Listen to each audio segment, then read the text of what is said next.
Hello, everybody. Welcome back to the Smart Poker YouTube channel. Another episode of Sundazed and Confused. Or I'm sorry. Welcome back to Humpdazed, number 123. I was in chat at the same time. I can't chew and walk it, bubblegum and walk at the same time.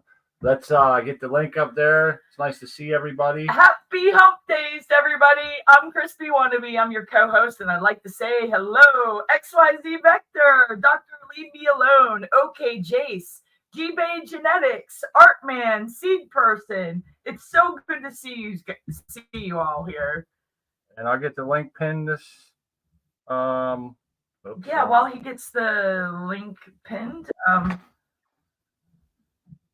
we'll add Artman to the stage. Hello, Artman. How are you doing today? Hey, how's it going, guys? It's going. We're on hump days, not Sundays, right? Yeah. I'm confused. I don't know. Yeah. We are a little bit confused here. All right. I think I'm back. I need a joint. That's what it is.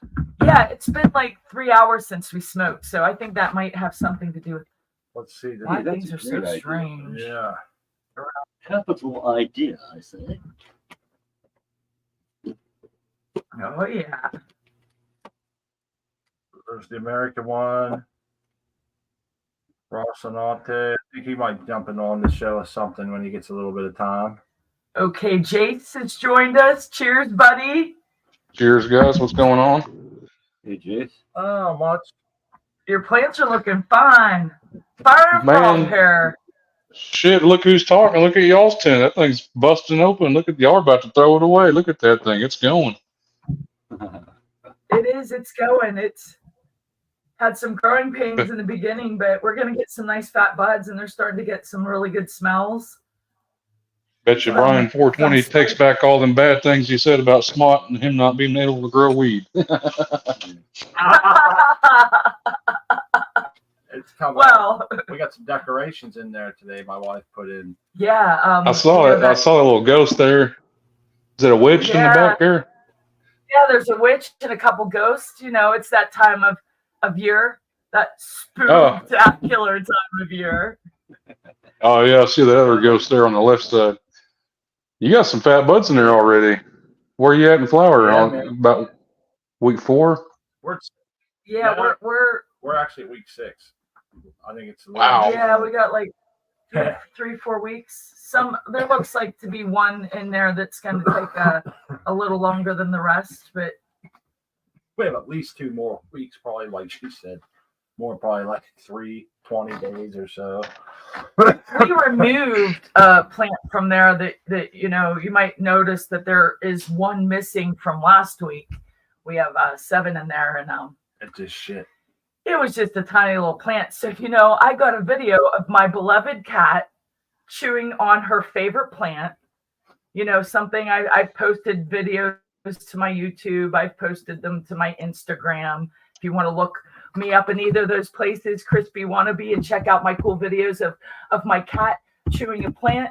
But I gotta say, everybody, I posted this video on YouTube twice because the first time they took it down and told me that I was maliciously harming an animal and that I violated their violent and graphic content policy. Yeah. My cat was chewing her favorite plant. She even got a smile on her face. And she appealed it. She appealed it, and within 30 seconds, they come back and said we carefully reviewed, and we're gonna uphold the original whatever. But XYZ's here. Hey, XYZ, I wanted to tell you had your government name up there, and I changed it. I hope that's all right. Yeah, thank you. I didn't mean to do that. It's just a new computer, okay? New laptop. Oh, so that's cool. It's not set. Cool. Not really. I have to set up all the software on it. That takes like a week. Oh, so not congratulations, just more work. Yes. Yeah, just more work. But it's a nicer computer, so that's good. Yeah, that's good. And when you get all the work done, then you'll be on top of the world. Yeah, until this computer breaks. I had a real nice computer before this one. It was a touch screen. It was like I forget what it was, some kind of Pro 2. Had this little thing that folded out. You could you could unclip the computer board. It was magnetic, and it turned into like a tablet. And it was badass. And somebody gave it to me. It fell off the back of a truck, And actually, I paid $100 for it, but it was originally like $1,299. And when it broke, and I went to replace it, I'm thinking, I'm not trying to pay $1,500 for the laptop, Yeah, they're not cheap, man. They're not cheap. I priced them. They're expensive. I thought you desktop 7 or 8 years ago by now. I thought you pressed the any key and it blew up the laptop, but hey, what do I know? No, because the screen got shattered. It fell, come apart, rolled across the floor. It just cracked the screen to hell and back, It actually bounced. And it fell off a table from waist high, and damn, it was gone. It was gone. It was my fault. Well, these things happen. I mean, I gave my daughter a iPad. I bought a new one. I gave it to her, my old one to her, and it lasted for about half a day before she broke the screen. Oh, my phones are the same way, man. I buy the cheap ones because I destroy them. And I knew better. I was trying to move furniture without SMOT and just try to slide it, and that didn't work out so well. A $1,200 mistake. Hey, I got well. I got Jace up on the screen. They look like they're starting to come alive. The ones you talked coming right back, huh?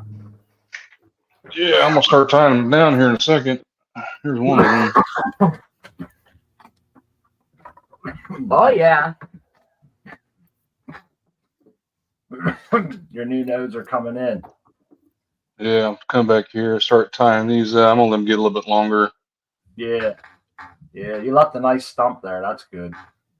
Yeah, I like to leave a good stump on there. I made that mistake of topping it right at the split on the node, and you get big old plant giant coming down afterwards.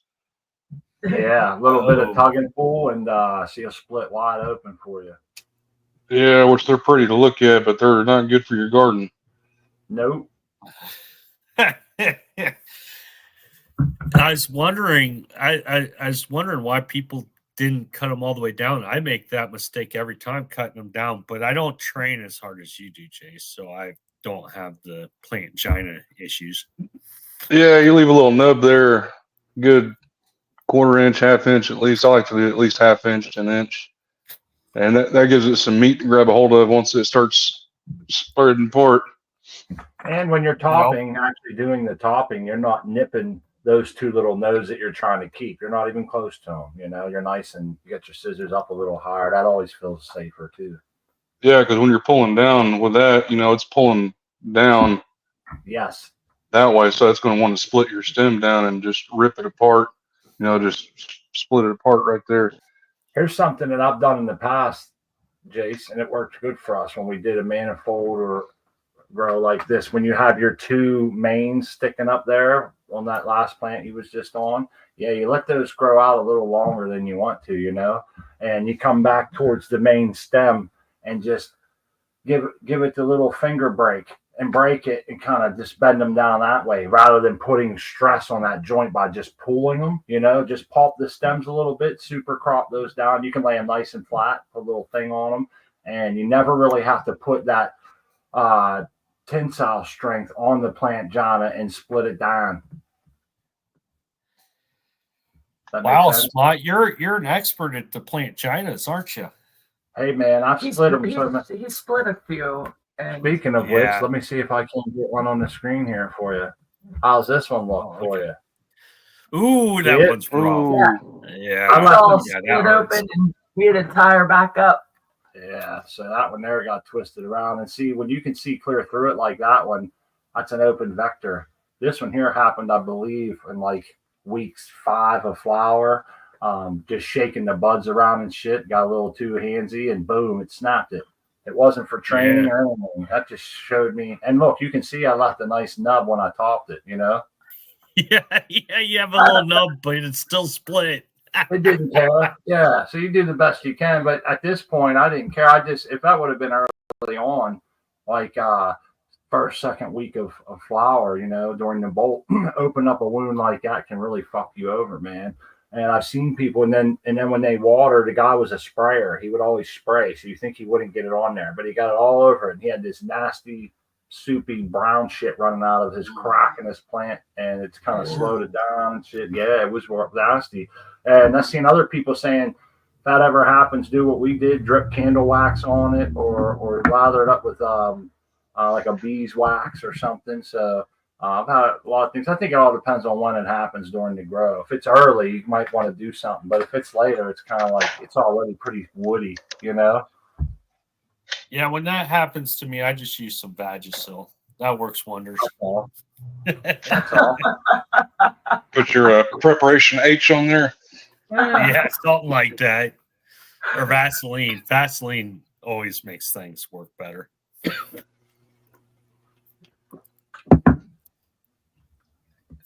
Uh-oh, somebody's got the scissors out. Scissors? Oh, shit. Let me put it back on there. Scissor me timbers. Yeah, this one's ready. Trying to decide where I'm going in at. Right there. A lot of people have been watching these shows afterwards, and I want to remind them the reason that Jace and the rest of us wait until the plant is this big, because sometimes it feels like you're cutting half your plant off. You'll go from this nice, beautiful growing plant. It's got like 6 nodes. You come in, if you're doing a manifold or main line, you come in and chop it right in half, 6 back to 3. And the reason we wait that long and not try to jump on it earlier is to establish a good root zone so that your plant is well established underground as well as it is above ground. And then when you do top, like Jace just did, beautiful specimen right there. When you top that off and start heading in a manifold direction, your plant now has the root mass for a 6-node plant, but it's only fueling a 3-node plant. And you will see an exponential growth. If everything's hitting, your parameters are on, man, it's like you'll come in tomorrow. It'll be 3 days and you'll be pulling those mains down. Now he's coming in and taking some of the lower nodes. Is that the first node or is that the cotyledon area? That's the first node. So I topped to the third. So I'm leaving the second and the third node. Got the second right here. And then right above it's the third. Second, and there's the third. So I'll have 2 sets. Well, you'll have 4 on this one. You got your 2 at the top and then 2 below. Yes. Yeah, 2 at top and then 2 at the bottom there. So each plant will have 4 main. 4 mains, yeah. Branches coming up, yeah. So a lot of times, if our plants are growing good, what we'll do is we'll remove nodes 1 and 2 like 2 days before we top, just to kind of separate those events. And sometimes, I don't think it really hurts it to do them all at once. But if anybody's out there and you're thinking, oh, I'm going to top these in 2 days and they're growing vigorous, it's a good time to take that first node off. Another thing to look at is that's 2 days worth of growth that's not going to go into nodes that are never going to make it. That'll all go into the uppers, Yeah, you usually got to trim those bottom nodes off. If you let them go the whole distance, like, into flower, you're going to cut them anyways because they're not going to be doing shit down there. And not only that, but I mean, it becomes a problem with humidity, I think. Yeah, and let's be honest.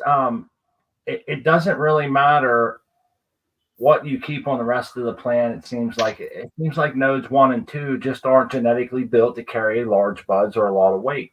I don't know why. Like you could have almost nothing above that, and they're still just not going to get to where you want. And I don't know why. I feel like the third node is usually the first node that will carry a 5-finger leaf or bigger, and that's where the buds seem to really come out and portray their full fatness, if you ask me. Well, you have a good point, Smart, is that the roots on the when you get your first 2 or 3 nodes, the roots really aren't worth a crap. I mean, right. Your plant's spending all that energy building a root system, not really a plant.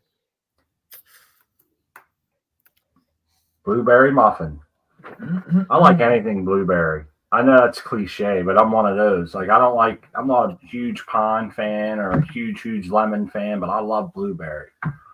I'm the exact same way. I just had that Blue Dream. It's a nice one, man. It's got a good blueberry taste to it. Yeah, anything fruity. I forgot we had something that didn't even have blue in the name, but every time we smoked it, it was like a blueberry muffin. Was that one of Kyle's strains? No, well, one of Kyle's strains did taste like blueberry. There were blueberry hints, but there was blueberry in them. That's not the strain that you're thinking. I can't remember what it was. I don't think it even had the word blueberry in it. Art had one he just gave away that had some blueberry. It had blueberry muffin in it, but it was crossed with something else. I forgot what it was on that seed giveaway he just did Sunday. He's muted.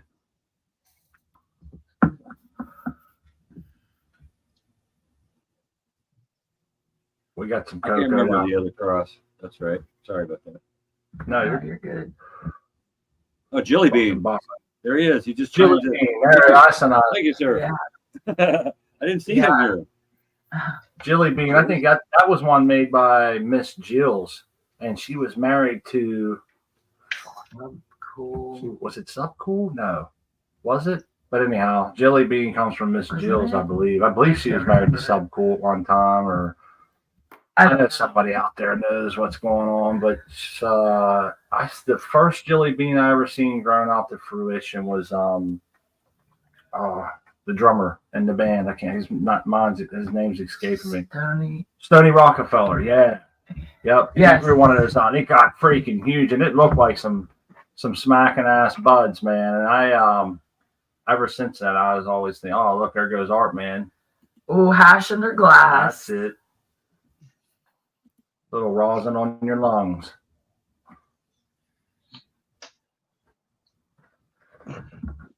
Yep. Oh yeah. He was, man.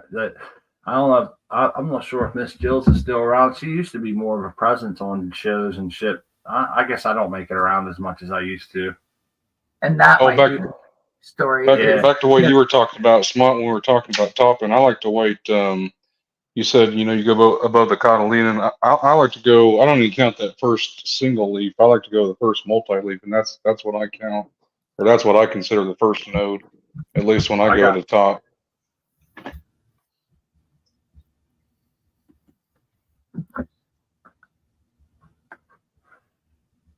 Oh, Art Man's hitting it up, man. Yes, he is. $1 billion. Is that all you need? Yeah, that's all I need, man. Whew, that is $1 billion. Wouldn't that be something? Yep. Mo money, mo problems. That's right. Right. I'm sorry, $1 billion solves a lot of problems that I have right now. It'll probably create new problems, but it solves all the problems I have right now, like having to work and just stupid shit. Oh yeah. Then you could pay Doc to do some consultations over your grow. What grow? I don't have a grow right now. We get Jason to fudge the taxes for us on that $1 billion. Yeah, there we go. Or Andy Dufresne it for us. Yeah, there you put it into a living trust. Filter it back through a laundromat. Yeah. I could hire a covert ops team to help get Smart on an airplane, maybe against his will. Yeah, I think you can arrange that for $1 billion there, Crispy. We'll buy our own, so I know it's safe. Brand new. Brand new plane. It's the small ones and the new ones that fall out of the sky, Smart. You want the old reliable. You want like a 747. Yeah, you want it. Yeah, I don't know. Yeah, Ms. Jill. That's how it's spelled. Ms. Ms. Jill. So, Chili Bean. So that was a really blueberry flavor it had to it. I don't know. I've never had it. Me neither. Okay. Huh. So what flavor are you looking for? Like an old like I'm looking for the original skunk, which I can never seem to find. Yeah, I like the skunk, the gas. I like the blueberry. I like the rubber ball smell. I like that. I never had a real heavy cheese, but I've had some cheese, like a cheese quake. I really like that one, man. But I don't know. I like the fruity strains, but I wouldn't say I go after them. I think like the blueberry is probably the only one that I really go after that we can be considered a fruity strain. But I'm open for whatever. If it comes off the vine and it's tasting fine, I'm great, man. I'm ready to roll. You know, it could be anything, runts, cookies, whatever the latest white label fat is. I don't care. You're not picky, just as long as you grew it, right? Yeah. Well, he's picky, but it just comes off good. You know,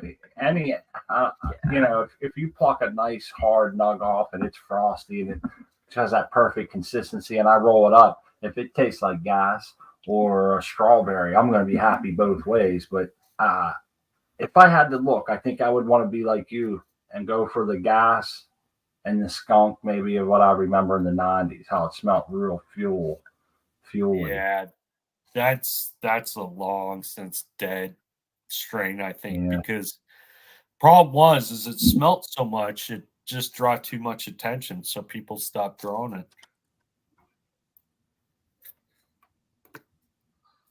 You remember that weed I was telling y'all about on Instagram that I got some seeds off of? Yeah. Well, I smoked that bud, and it's got a real distinct terp profile. It's like sour oranges. Like it's real good. Like it's just, I don't know, just like it hits you hard too. I mean, it doesn't sound good like if you're eating like sour oranges, but if you're smoking sour oranges, this was so good, like so distinct. It tasted so good. Like I don't know, it's just hard to describe. 'Cause I'm the same way. Like I don't like lemon or piney, which a lot of weeds got that piney taste. But I mean, I don't like it too sweet either, though. On the other hand, or too fruity. There's people that will explain. I just heard someone explain. I think it was C person or someone was explaining the maybe it was, I can't remember what strain it was, but they said it smelled like an old foot or something. What the hell was it? And I understood, or halitosis. Halitosis, When they said halitosis, I'm thinking that sounds horrible, but I don't know exactly what they mean. And it's that deep funk. Yeah, like just lays. You can almost taste it on your lips, kind of shit that you're looking for, you know. And that sounds bad, or like meat breath. That sounds horrible, you know. But I bet if you open your tent and smell that odoriferous, that's pretty cool.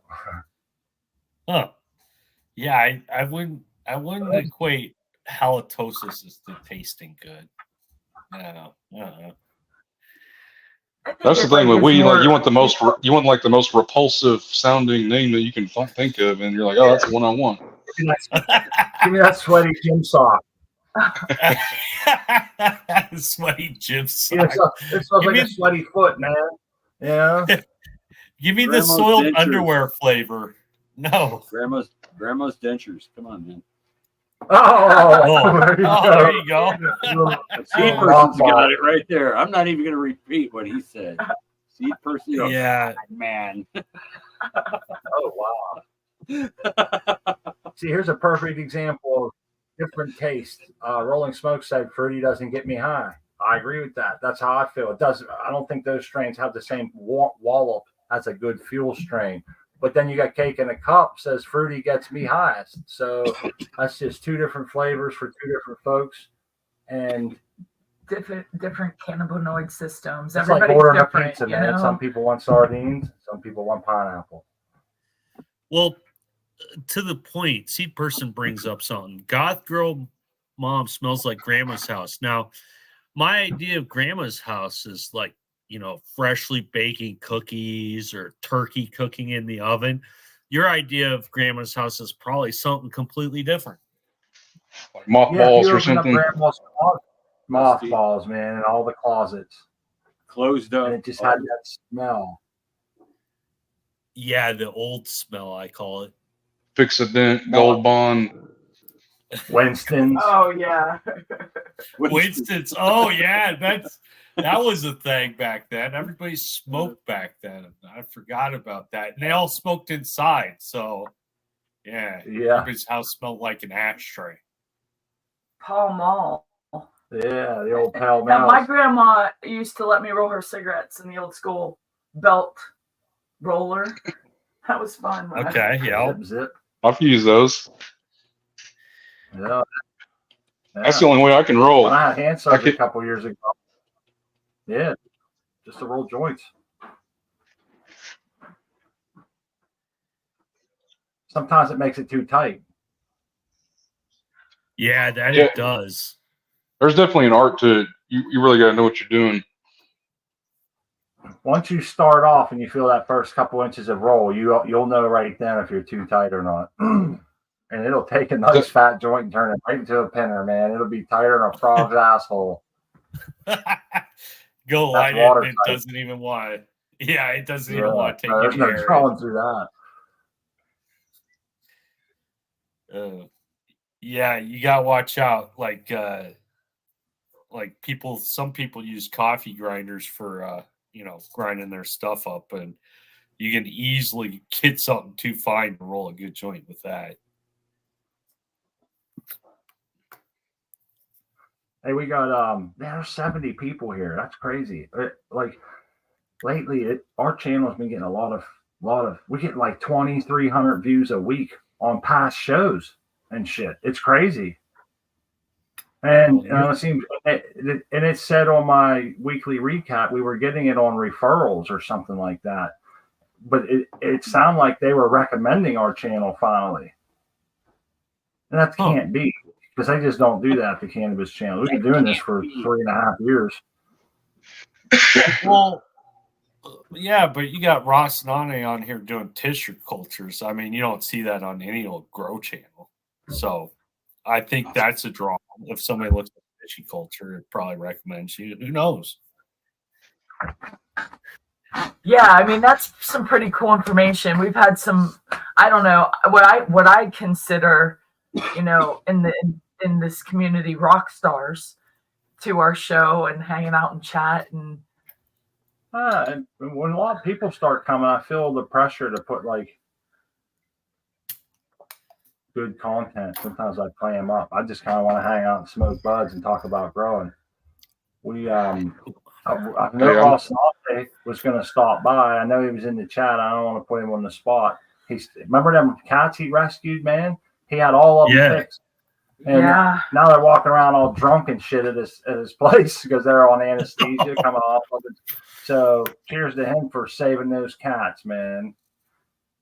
Yeah, that's a good humanitarian right there for the cannabis industry and for the world. Plus the new lab, the new digs, the new stuff that he's got. I saw that on Instagram. I was hoping that was him. He kind of dropped in. It reminds me. I want to take a second and tell my wife how awesome she is. She donates her time 2 hours at a clip twice a week at the local cat shelter, and it's all cats. She goes there and does the dirty, grimy work of whatever it takes. You can imagine what 83 cats is like in a building. So she goes there and she holds the cats, she feeds them, gets their litter fixed, and a bunch of other people go too. But she's been doing this for a while now, and I really commend her for it. I'm proud to call her my wife, man. She does that shit. Sweet. Good karma into the world. Those poor cats need your help, and you're doing it. I love animals. Me too. Well, yeah, it is pretty awesome. It's a cat zoo. I love it. Plus, I tell people that I'm helping out at the cat house. My wife donates time at the cat house. I'm hanging out at the cat house all the time. And you meet the coolest cats and people there. So stop by and give her some cats. I'm lucky to have found them. Are you Heidi Fleiss then? So smart. Anybody in the Pittsburgh area? Oh, the plants? There's the American one joining us. Cheers, buddy. Kyle, one of the rock stars I was talking about, right? What's up, everybody? Hey, did you harvest that? Did you harvest that plant yet? Yeah. I harvested it a couple Sundays ago now. Oh, you're coming on the show. I should have left it, but it's all good. It had a little bit of rot, and it got close to freezing. It didn't freeze here though. But yeah, I got it up. It's probably ready right now, but I'm letting it cool down a little. Oh, so you haven't smoked none of it yet? I smoked a little pinch. That was like harvested even before the real harvest, you know. How was It's it? got a stank though. It definitely. Oh yeah. Yeah. I'm pretty impressed with it considering, yeah. But I came up specifically. Oh, Racinante is here. Whatever. Yeah. Hey, nice. don't let me interrupt, guys. I'm just chilling. I got a quick one. Good to I see just you, want to Tal. say, shout out to Seed Person One. He gifted me a handful of auto seeds that I put all of them into a little tray today. And I'm starting everything back up. I'm gonna go 100%. Nice. So I've been waiting to hear that for a while. Good to hear, Tal. We're shout so out happy. to Seed Person One for that. And yeah, so my plan is quickly. I have this closet. I'm gonna put all the autos in there and not worry about the time schedule. And then I'm gonna find another spot, either a closet or put up a tent for a proper flowering out and do some photo periods. So yeah, that's where I'm at. And thanks to everyone. That's it. That's good to hear, man. Seed Person's a great community member. I'm not surprised. We hear that all the time, and along with everybody else. But it's consistently a group of 20 people or so, and he's always in there. They sent me this. Or you see someone opening a package. Those autos might rip for you, man. I know the last ones you did pretty good. Yeah. Actually, because I did it right, you know. I followed your step spot and treated it like pretty much a regular plant, you know, at start. And a cup, then a gallon, and then the finishing one. And yeah, it did well. Yeah, they work great for us like that. It seems to be the horticultural 101, man. You pot up your container grown plants and they seem to love it. I think the only problem I have with autos was trying to time the transition nutrients and shit, because you kind of just have to really watch it, and it could be day 21 or day 40, you know. So for a couple weeks you're just in there eyeballing the shit out of it, waiting to see a little pistil so you can start switching to bloom. Yeah, but other than that, yeah, Smart and I used to like to grow a lot of different strains too, which didn't help because they would all flower different. I'm looking. How many strains did he send you, Tal? Just one, the lilac diesel. I think that's what it said. It's upstairs by Banana, I believe, and it's auto. Nice. All right, Sweet. look at this. This is Well, awesome. yeah, I don't mean to jump in, but that's why I came here. Also, man, the poor cats. I can hear their little plastic cups hitting the door, so I'm probably gonna make it quick. They want to come see what's going on, but they're like two drunk friends who are trying to get home. Oh my! But yeah, I just wanted to say say thanks to Seed Person. He sent me this package. I'm gonna try not to dox either of us here, Seed Person, but I wanted to open it live. It's kind of hard with one hand. Yeah, man, that's cool. He must have hooked this thing up. Hold on, it's extremely fat, and I just wanted to say thanks to Seed Person. All right, real quick here. So let's see what we got. Oh, hell yeah. Awesome. Green crack. Hell yeah. I wonder if that came from Weed Nerd. I'm not sure. What else we got here? Goth Girl. Oh, nice. yeah. Nice. So where's that focus? The Banana S1 Auto Fem. And here, is this what you guys were talking about? The Lilac Diesel Banana? I'm interested in that one. I like that. That's one of the diesel. American ones. I think he's popping that one. And then, oh, nice. Who's this from? Jinx. Jinx is a solid man. I support that dude's entire persona. Man, thank you, Seed Person. This is ridiculous. Here, there's one for me, one to give away. So that's awesome, man. What we got here? Bergen, Weichen, Purple. He hunted the green crack from Cali Connection pack. Okay, awesome, man. Yeah, that's one. You know, I'm kind of weak for this one, but I'll say it.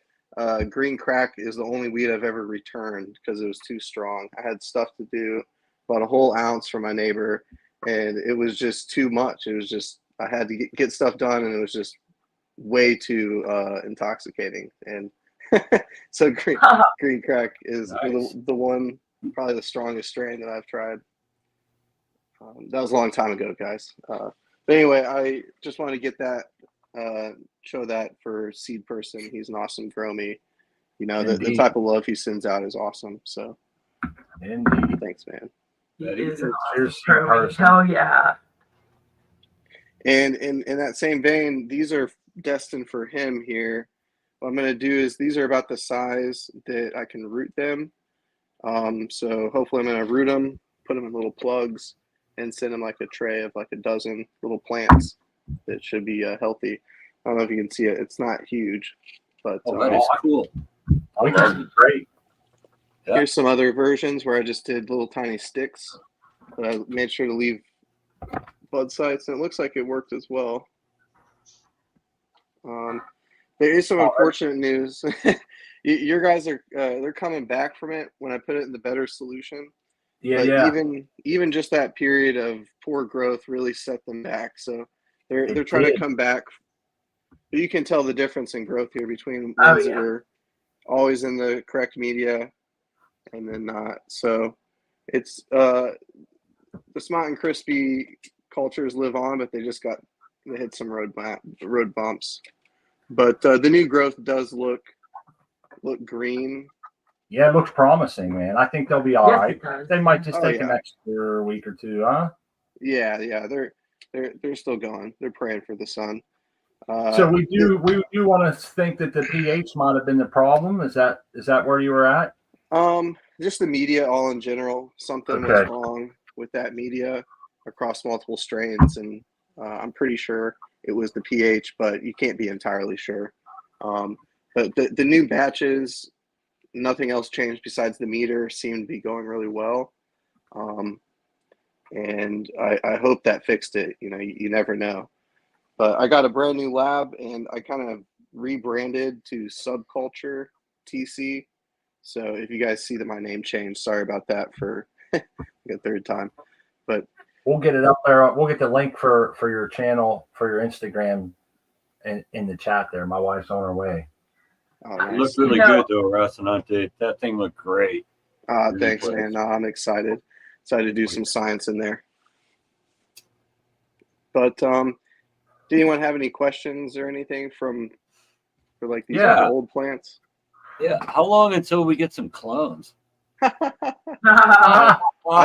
didn't think. I know you just went through all of that. I know.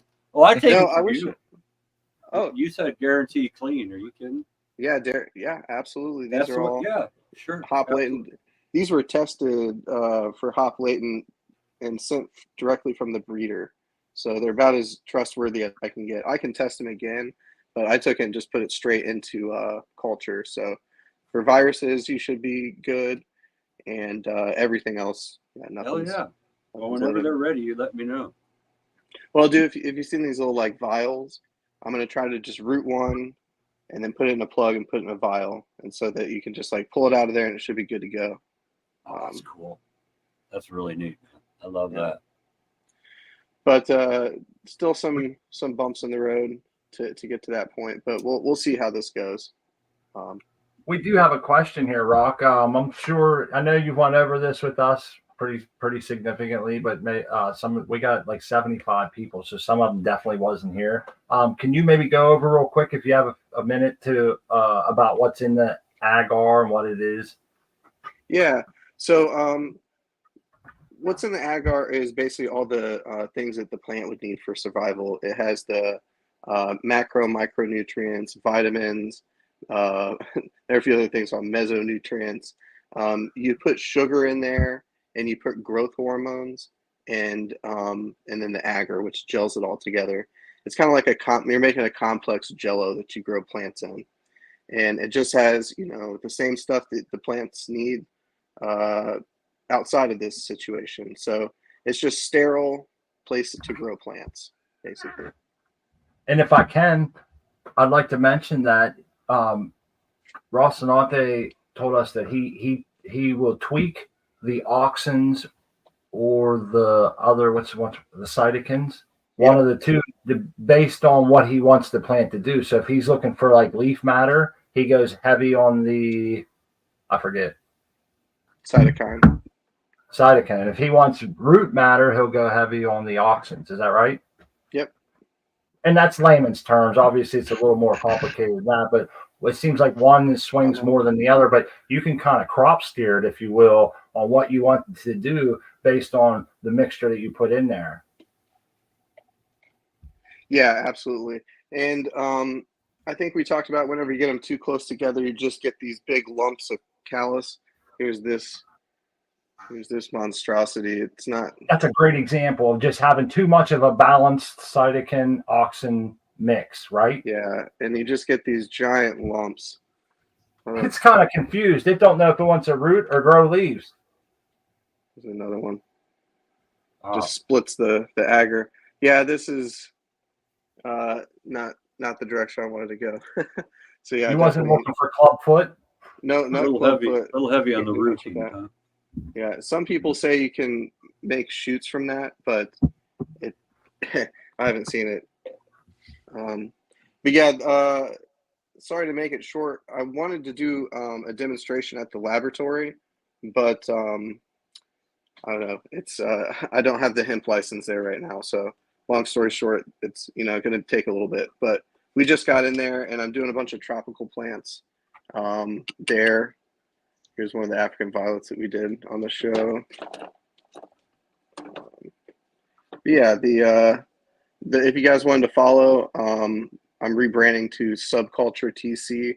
I'm going to be doing a lot of work with tropical plants and tissue culture science. So if you guys are interested in that sort of thing, come check me out. I also do cannabis tissue culture, and I'm open to sharing everything that I do here and how to get started. I'm an open book, so if anybody ever has any questions, just DM me, and I can share. I just posted your Instagram link. It's the subculture.tc. Yep. Yeah. Sorry to just like come in and split, but I got two drunk roommates over there running into the wall, so I gotta save them from that. But it's good to see everybody. It's good to see Tao. And yeah, thanks for coming up, dude. That's awesome. Oh yeah, man. Which one of these seeds should I grow first, Tao? Oh, I don't know. Since you don't like the green crack, I would have said that one, but oh no, I do like the green crack. Yeah, it was a long time ago. I'm gonna give it another whack. You know what? I'm gonna do the Goth Girl too, because that thing just looked stunning. Yeah, definitely do the green crack and a couple Goth Girls. That's what I'm gonna do. Yeah, sounds good. Thanks again, Seed Person. Thanks again, Smart and Crispy, Artman, XYZ. Okay, Jace. It's good. Good to tune in every Wednesday and hang out with good people. So nice seeing you. We appreciate you. That's cool. Well, yeah, I'm gonna take off, guys. I'll see you later. Have a good one, dude. See you, buddy. You too. Thanks. Thank you so much, Sure Love. What an awesome dude. All right, showing us this stuff and taking care of cats too. Love of animals. I wasn't paying attention for a minute. What's that big chunk on the right side of the screen in your little grow there, man? That's like a chunker right there. Over here on ours? Yeah. Yeah, that's the AK.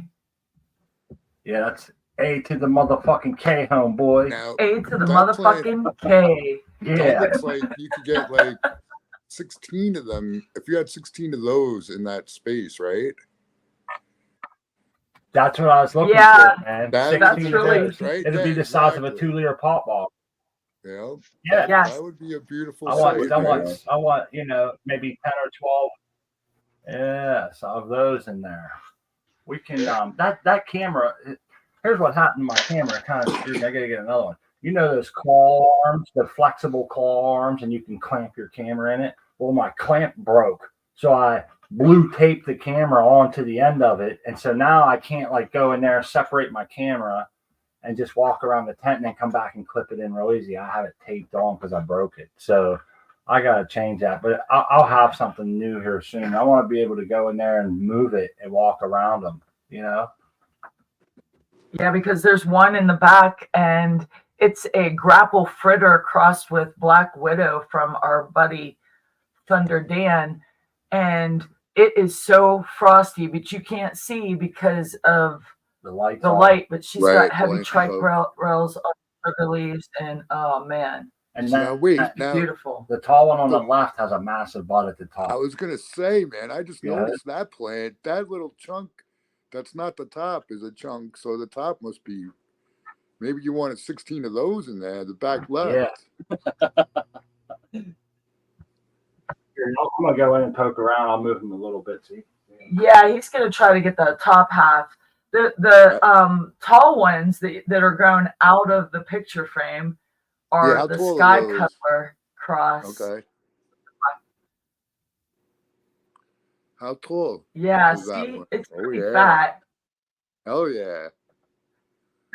The tallest one we actually pulled out of the tent and measured her, and she's like a 3-footer. Right. Awesome little crop. Yeah. We're hoping they fatten up a little more too.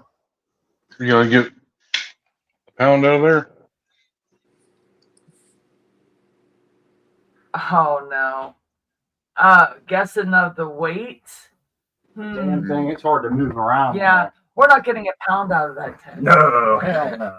Hell no. We'll get a few ounces, I'd say. When it's all dried and cured, we might get, just a few ounces. Maybe I don't know. I'll be happy with whatever it is. It should be enough to carry my wife and I until our next flowering run comes up. And that'll be going down directly. I think I'm gonna hook up a 4x4 tent with our old ass Fluence light, the first bar LED we bought in like 2018, and it's a 300 watt light. It's built for vertical integration, so you can run it like 6 inches above your plants. It doesn't have a dimmer. It's just full blast the whole time, and love the light. It's very, very efficient way to grow, and I think we're going to give it a shot. Something we haven't done in a while.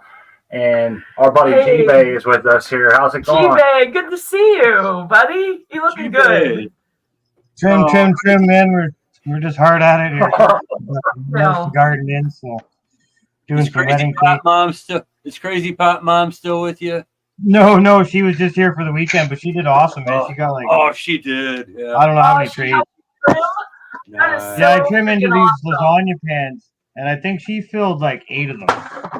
That's awesome. Yeah, so she's welcome back anytime.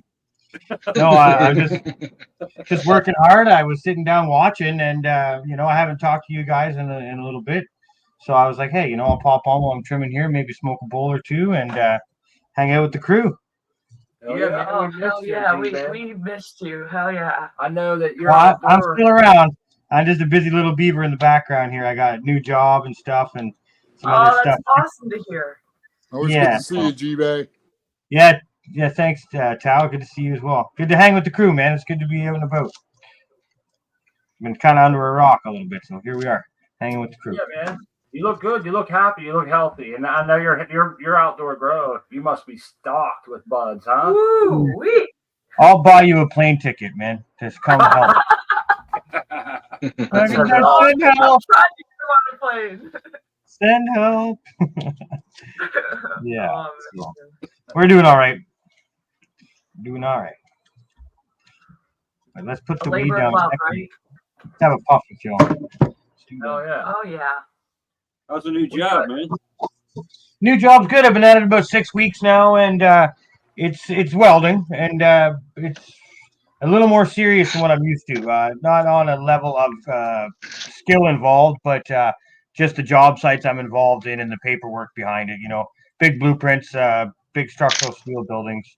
So it's not little rinky-dink stuff here. I'm in a skyjack or using a forklift, doing all this crazy stuff. High vis, hard hats, and harnesses and all that stuff. No more welding excavator buckets back together, huh? No, hey, I'll do that, man. That's still chill. But whatever. As long as I'm welding, I'm having a blast. It's a great skill I have. I didn't mean to end up with a welding trade, but it just kind of happened, and I'm a little older, you know, in my 40s, I look around and I'm like, God damn, I'm glad I did that. You know what I mean? Like, God damn, I'm glad I did that. Cool. J5, what's up, brother? Hey, man. My man, Art Man. What's up? Y'all hear You me? in trim jail too, or you still trimming, or no? I'll be trimming till 2025. Okay. Make that 2026. That's probably more like it. I saw G-Bay hop on talking trimming. I thought, I'm going to go on there and smoke weed. I feel like Alice. Hell yeah. Hell yeah, gang. Smoke it. And from the smell of this Sour D by Plant 13, I think I'm going to get effed up. It smells potent. I think Nice. J5 and G-Bay had a connection there just on the amount of outdoor growing and work that they've recently been dumped on them, you know. So he was thinking, there's one of my brethren, you know. You don't have to trim and work alone. Yeah. Outdoor ninjas got to stick together. Outdoor grower mafia, buddy. That's how it is. That's That's why I understand now more, like when people talk about the hills and the mountain, you know, it's in certain places. We're all connected. We got a tight group between us, like our show, all the other shows, you know. It's pretty awesome. Like, Oh, look I'm at fucking that. stoked to have all you guys. It's pretty awesome. I agree. I Check see this you out, all. though. So this is what we got going so far. Ooh, mama. The wedding cake, garlic cookies. We got Bam Lamb 3 down here. We've got all the trays that Miss Pop Mom helped me fill up down there, just chilling at 60/60. There's Banana Daddy, and what we got? Banana Daddy, Grape Hoolie, Bam Lamb 1, 2, and 3. We've got some Hawaiian stuff from Fluff and Thunder Dan. It hasn't been harvested yet. I haven't even touched a Hawaiian yet outdoors. So. Then I got another rack up there. Oh, wow. What is that? I don't even know. It'll have a tag on it somewhere. Mendo breath, maybe. You did great, man. You thought you didn't have anything. You got a lot. Yeah. Art Man, that's true. He thought, yeah, that's a good point. You got a lot, man. You're set now. That's cool. Bumper crop, man. It was I didn't even try to have this happen, but it did. And then after that storm, I thought I was doomed. There was branches laying all over the fucking yard. I just was like, oh God. Oh, God. Well, they recovered. Wow. Well, they recovered real good, though. We saw that. Yeah, you see all the zip tying I had to do? I just zip tied them all back together, smoked one, and was like, fucking 10 of them on one plant. It was crazy. 2-3 days later, they all kind of just went. Nice. I was just like, oh, okay, fucking, let's go. I woke up that day to plastic ripped off of 2 of the 3 greenhouses, and all the plants in them sitting at 45-degree angles. That's right. You had a rough one.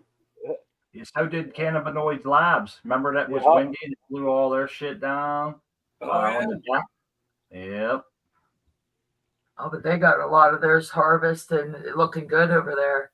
Cannabinoid Labs. Yep. Who else had some outdoor that got tore up a little bit? Somebody else had something that got tore up. Yeah. It was like a 1-week series where it just kind of went across Michigan, Canada, you know, and just blew everything down. It's nice to be on this Croptober. A lot of people, that's a lot of work, you know, and it's pressure's on. You get it down, get it in before it's molded or before you can still cut the caterpillar sections out or whatever. We've seen a lot of outdoor grows. I can't wait, man, because I don't have any outdoor experience. I'm freaking excited though. We live vicariously through you guys. I only want a dozen or so. I figure that way I could lose half of them and still have a nice. Look, G-Bay, you got enough out of that grow that's a lot. Booth Fest will be stocked. Well, it's gonna be awesome, man. I won't have to worry all year. Good friend of mine. I believe his Instagram is at Snackman420 or at the Snackman420. He's a local guy to me. He's a Billy Strings traveler around here. He follows shit like that. He's friends with Kazoo Kush out of Michigan. Met him somehow, I forget. But it's a little 6 degrees of separation there. But anyways, he's got a freeze dryer. He notified me a few weeks ago, said, "Hey, bro, I got a freeze dryer. You're welcome to it, but it's wired into my house, so there's that." So what I have to do is wash it, get it into bubble form, get it not really dry, but get it like spooned onto parchment paper and into the freezer, and then bring it to his house frozen. He's not even 10 minutes away, so I should be able to make that happen. He says 36 hours later he'll have it ready for me. Percentage wise of trade or whatever, I'm not sure, but we're really good bros, so it doesn't even matter. We'll figure it out. Right. You'll have enough. Oh, no doubt. Yeah. That's great, man. I wish I had Yeah, somebody so first around year I'm going to be able to make fresh frozen, so I'm pretty stoked. Now, are you going to do everything or just like the lowers and the trim? I've basically got my mains in already. All my tops are in hanging because I pulled them in for so they don't get molded or whatever. But even the lowers on some of the plants out there, Fluff's strain, the Bama lamb that he's got going, just a beast. Even the lowers are just branches full of buds, man. Like it was ridiculous. Those 3 plants I had of his. I've never really had plants grow like that outdoors for me. I've had lots of main colas, big buds. This was a tree of just buds sticking out all over the place. Like when I hung it down here, it was just tops on strings. You know what I mean? Top after top after top. So And that's I haven't smoked it yet, so I can't scratch his balls too much. But you know, every other box is checked so far, so we're gonna check it out here. The one I haven't even touched yet, Bam 2, I haven't even taken one bud off that yet. It stayed lime green the whole time. It's just started to kind of get a little gnarly at the tops, and all the pistils are starting to retract a bit and turn orangish brown. But about 2 weeks ago, they were all bright white, sticking up straight. You know what I mean? Like it looked like week 6. So I'm like, and it's got this faint bubblegum kind of smell to it. So I'm really, really hoping that comes out in the cure. A bubblegum would be nice because, yeah, I've never really had too many of those strong. What's the do you know the parents on that one? Yeah, Sideways, Betty, and Black Forest. Sideways, Eddie. That sounds like a friend. How far can we go down the line? Do you know, like? I don't know exactly, but you could probably, if you at Fluff's Garden on Instagram, you'd be able to follow it all there. That strain. Whatever he did, they work. They're gigantic, and everyone's. Yeah. Didn't you grow an Art Man? Say that again. No, did Art Man grow the Bama lamb? Somebody did, yeah. Yeah, you're on mute, Art. By the way. Whoa, yeah, I'm smoking the Bama Lamb Keef right now, so and it's really good. The dry sip. You want some of that, Tao? Sure. Okay. He crushed that Bama lamb, dude. It blew up in his system. He got that. Everybody had good luck with that. Now, G-Bay was talking about it being thick. You know what it did in mine. I had a great harvest, so. Yeah, every single picture I've seen, too, is frosty as fuck. It is. Yeah, if it works smoke-wise, it's going to be a winner because it kind of, you can't get, the production boys will want it and the home grow guys will want it because it's checking both boxes, right? If it pulls the weight, it did for me, generally with anyone else, like anyone that's in a market of sort, then they're going to be fucking laughing, right? Yeah, I did great inside. So, I have no complaints. I had the rosin, I had the Keef. It's all good. Hey, G-Bay, I wanted to ask you, maybe is Grapple Fritter, is that a Fluff creation as well?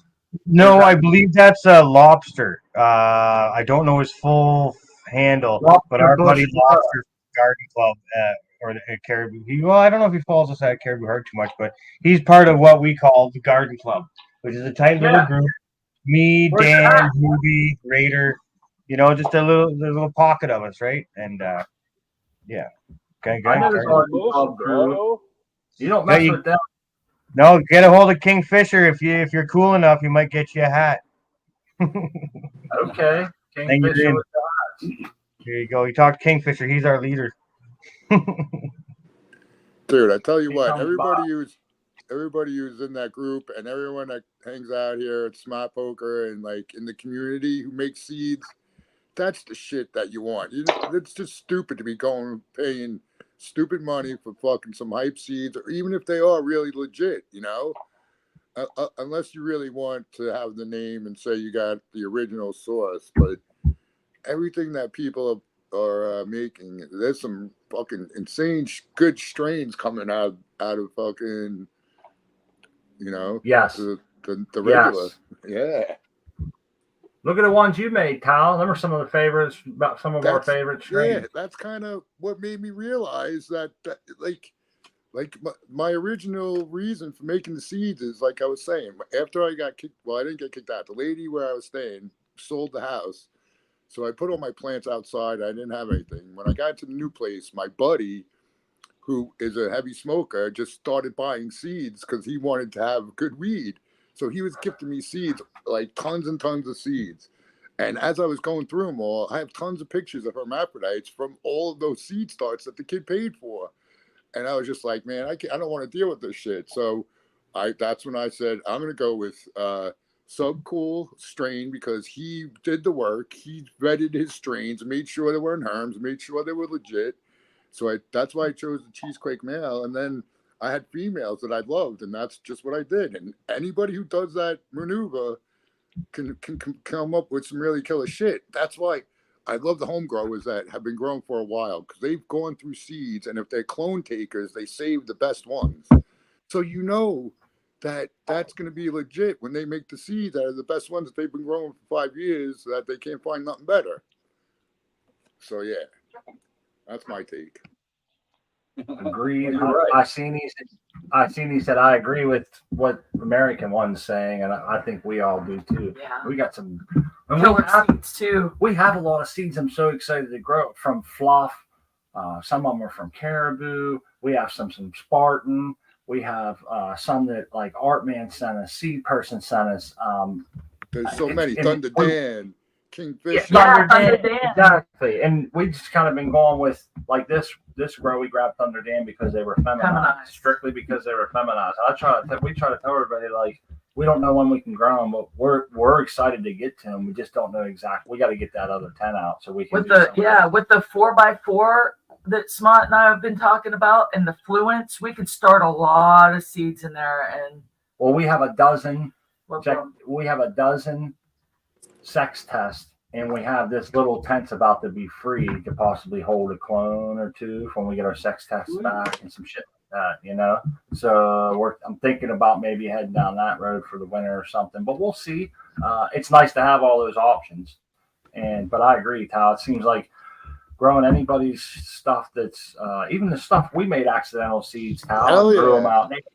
Frosty as hell, and we knew we were taking a chance, and we went with our numbers in case we had to call them all out and shit. So we had like a couple extra, but one made it through. And worked out awesome. No sacks, frosty as hell, and it was a lot like one of the mothers, and I can't remember what the hell it was now. It was mimosa. I think it wasn't a mimosa, and it was a lot like the mimosa or the apple fritter or whatever it came from. Yeah, it was one of them, apple fritter or mimosa. Every time you start seeds, it's like a lotto ticket, That's it.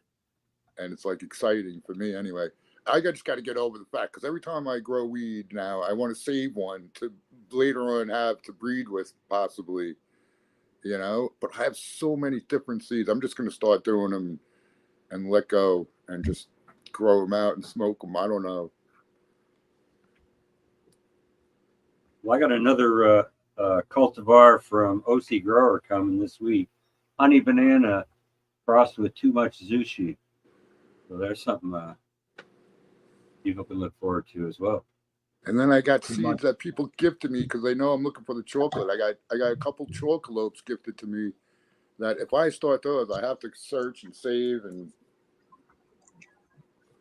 the timing has to be right. Yeah.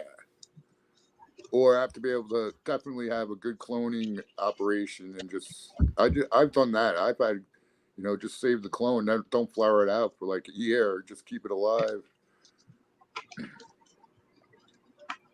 But yeah, I need like unlimited backyard is really what I need one summer, and then I could figure Did some you say stuff out. unlimited Right. backyard? Yeah. That's what I Oh said. man, Yeah. that's a dream, ain't it?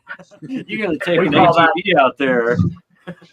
We call that J5 in it around here. There you go, J5. There you go. That's it. That'll Yeah. work. You need a wheelbarrow to haul back and forth. Team, fuck a plant count. There you go. Hey, we need a quick wall change around here, Tal, so we can all throw a few in the backyard and in the extra closet that we have, right? There you go. No doubt. What like? I want to know anyone that's like anywhere close to the Great Lakes area, that's growing outdoors, that has anything that finishes as early as they can think of. That's what I'm after. So, if anyone in chat that knows of anything that's semi-early in upper states, Canada. I say Canada, but that Canada's a big fucking place. The Great Lakes region in Ontario is where I'm from, so. You couldn't hear me What zone is screaming about that? the September finishers on Uncle Rick's the other night when I had the mic issues. But yeah, that's what I was ranting and raving about the other night. So those Bananimal Mint cubes hit with the White Thorn Rose F1 pollen. Half of them finished last week of September. Nice. All right. See, Hey, I want to let Sevens know he's hooked Oh, up. look at I'm Seven. sorry to Hell interrupt. yeah. Cheers, buddy. Looking good. Put them up.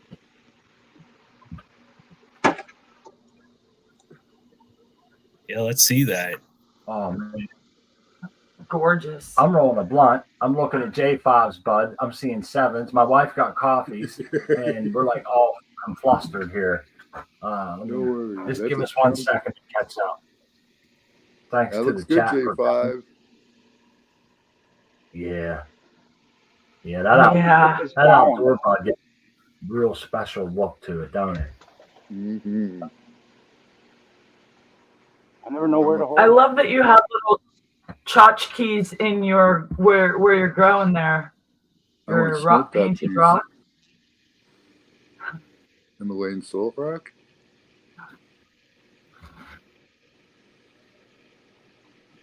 I see a furry one.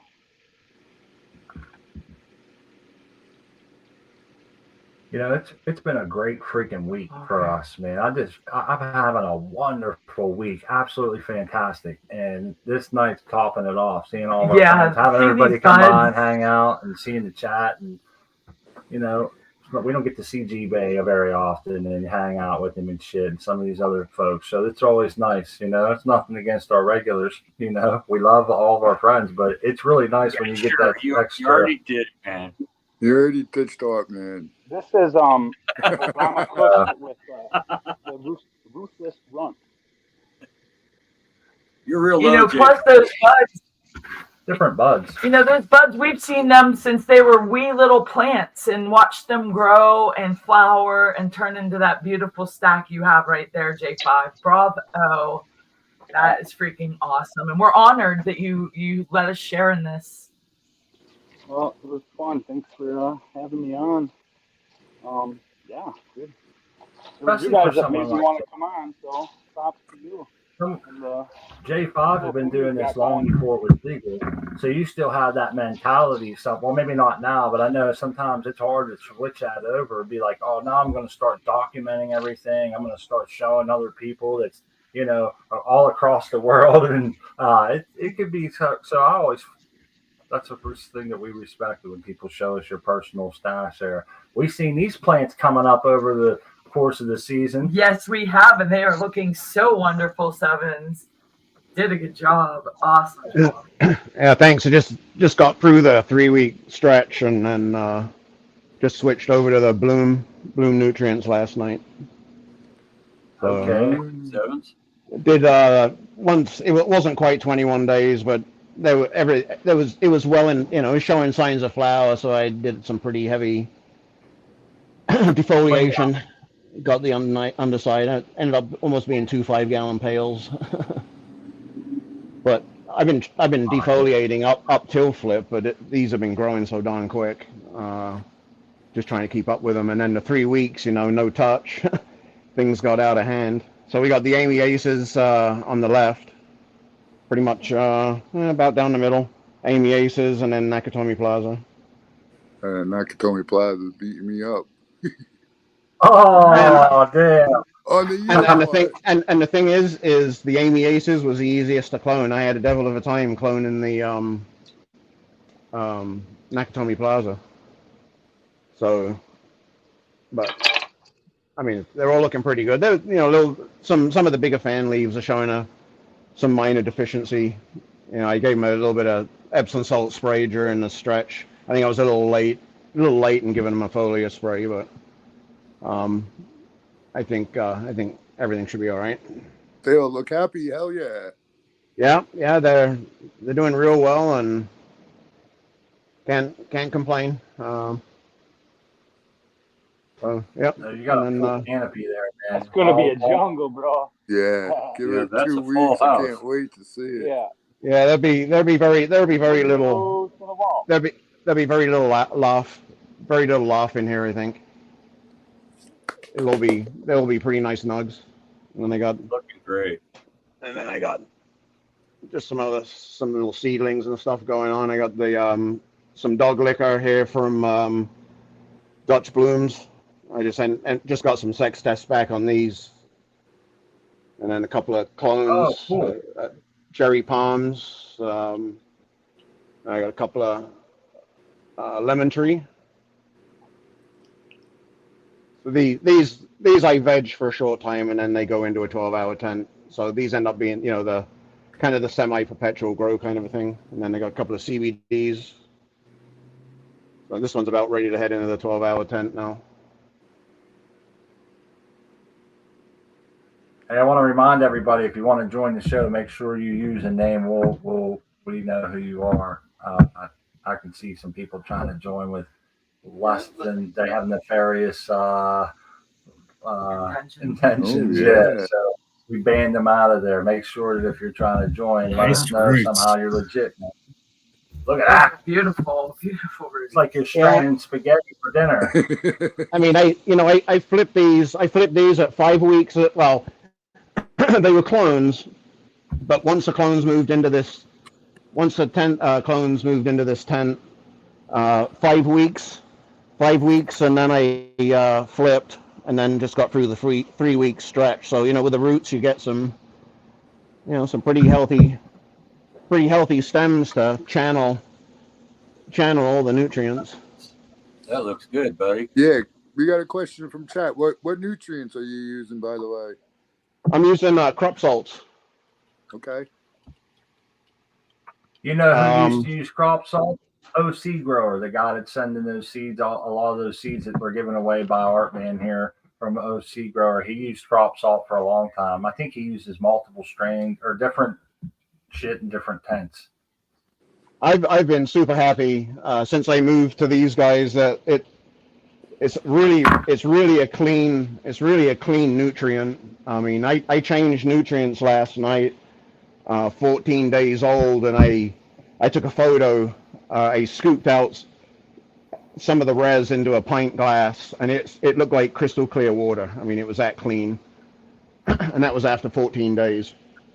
And I get like 0 biofilm, and then I use a magnetic lab stirrer to initially mix up my dry newts into a bit more of a concentrate, and then I add the concentrate into my res makeup. As I'm mixing up because my system holds about 34 gallons. Gotcha. So. Well, it's certainly working. You can see that. Yeah, like I said, I can't complain. It's a fairly trouble-free nutrient package. It's been a pleasure. I mean, it gives me time to focus on some of the other elements of growing, and if that's one less thing to worry about, I can now focus on maybe a few other little things and not make it a major task, and still keep it fun. You having fun with your grow, man? Looks like it. It looks like it. Yeah, it really does. Obviously. Yeah, you're rocking it. Yeah. As usual. Yeah, man. Yeah, once the roots hit the water, they take off. They do. Hydro is great, ain't it? Yeah. I like your system, man.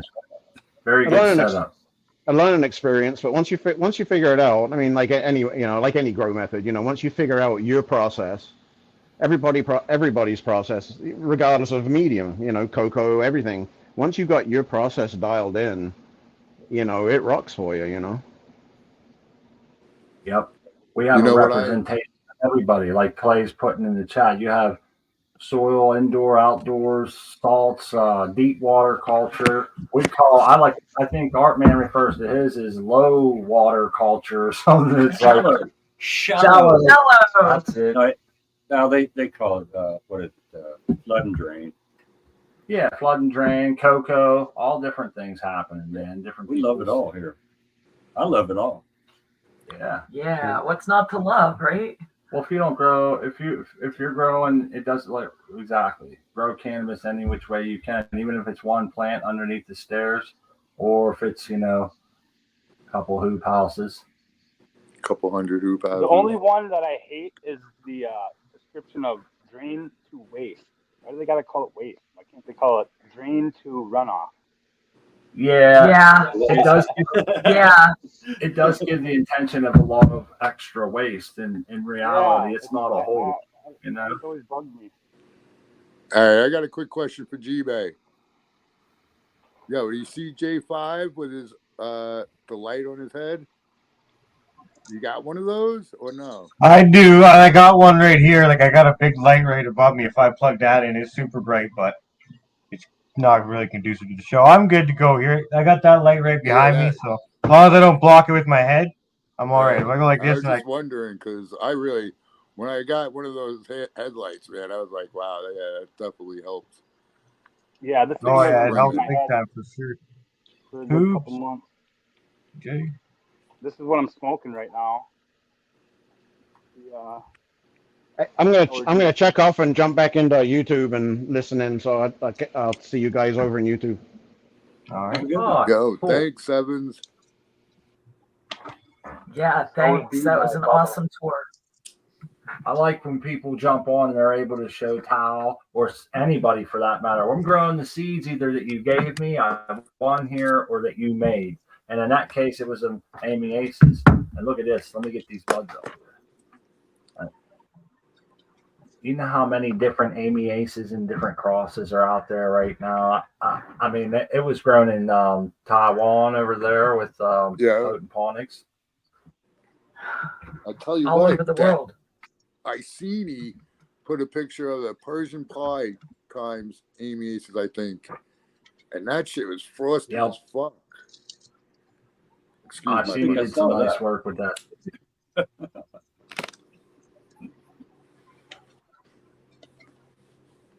This is just a little piece. This is the Strawberry Cough by the original Bubba Kush. That last one was $3.98 onto the seller. Hey, there's Fluffs. His ears must have been ringing, G-Bay. When we was talking earlier, we put your link up and shit, Fluff, so people could come check out some of the crosses. What was it, Bama Lamb? Yeah, I was picking up the Bama Lamb and put it. It threw down outdoors, man, for sure. There's still a full one out there. Haven't harvested yet. Like, well, you see, I got a 4x8 tent full of baby arms in there, right? So I'm like, I got to do it too, though. I got some things moving around in the background at the house here, and I need to have most of that pulled and hanging in the next day or two. So I was going to harvest tonight, but I came home, it was raining. Not about to pull in wet weed and have water dripping all over my house. But, yeah, so probably tomorrow after work is what'll happen there. All these strings, I don't know if you can see the strings above twine up here. About 6 or 1, 2, 3, 4, 5, 6 of them across. So I just hang all the mains, like chop them off and hang them up there for a good couple days until they're de-leaf them while they're up there. And then I get them into the 4x8 tent in like this shape, you know what I mean? All the main leaves off and just a couple sucker, like sugar leaves on it or whatever. And then Yeah, so I got to start dealing with this stuff and condensing this stuff and at least bucking it down into buckets maybe or something before I get into the series. Yeah, man. Yeah, we got to. Yeah, there's lots of trimming going on. Looks like Caveman's joined us. He's got some big buds hanging there. Oh, yeah. Sweet. Yeah, trying to figure out how to flip my camera around. Oh, wait a minute. Maybe I can get it up here. Hey, I've seen this. This for you outside growers. This one dude had his leaf blower out there blowing the rain off of his plants and shit. Is that work? Is that or does that drive it deeper into the buds? Like, is there anything you guys ever do some shit like that, or you just let it ride?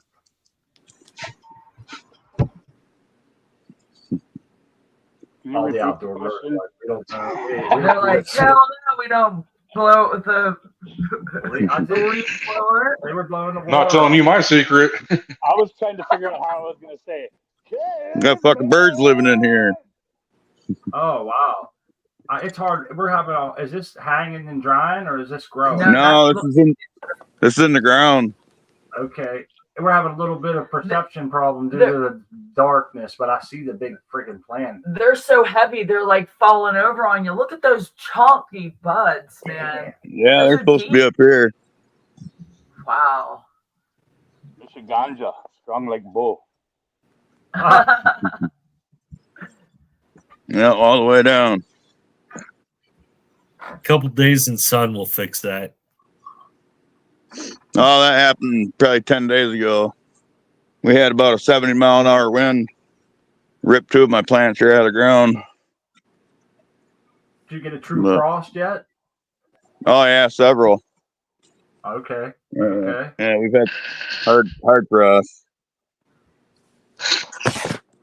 Yeah, we had one. All the tomatoes and shit are done, but I know the flowers on these, man, they hold up. Yeah, everything here is brown.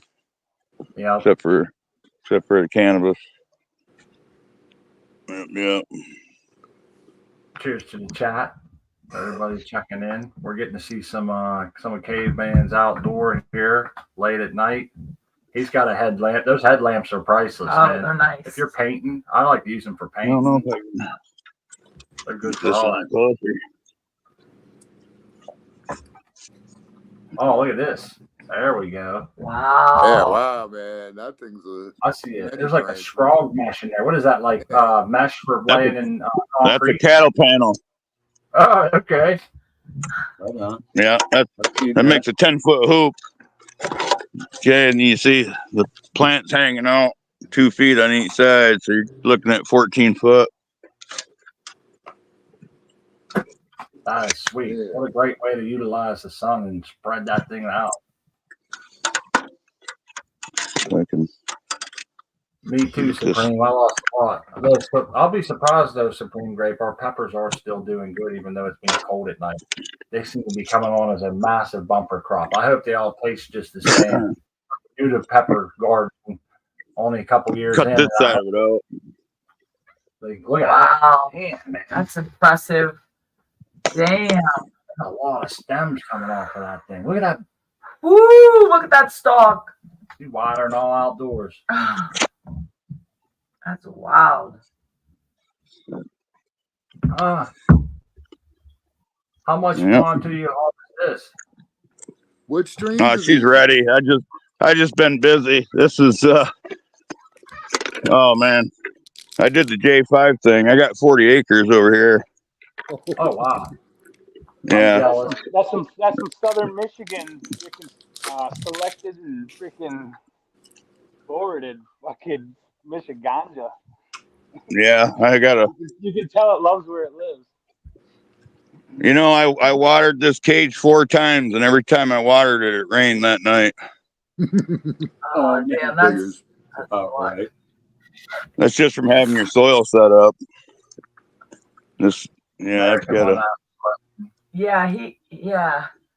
I've got terra preta about 4 foot deep here, full of bone char, bone char and pigeon shit, and a little bit of this and that. They love the milk. Hey, Kyle was asking what strains you had out there, man. This one is a bag seed out of God's gift. Nice. I run my own. Do my own breeding ever since it became legal. I tried. I went around gathering clones of all the supposedly best shit and run it, and found what I liked. And I went back to get it, and then they didn't have it anymore. And from then on, I started breeding my own seeds. But I did run some do-si-do and some unknown kind of some Afghan stuff, and this seed here I found in the bottom of a bag. Dude, that's so What do you guys think about and I've heard very little talk about this, but what do you think of plants photocopying themselves without Herman? I believe if you grow a sun-grown plant, roots in the ground, full term, that it's going to produce one seed. Yep. Okay. I believe that's if what. If I look on every plant, like a full size, pound plant. Yep. On full term, I'll find a seed on every one.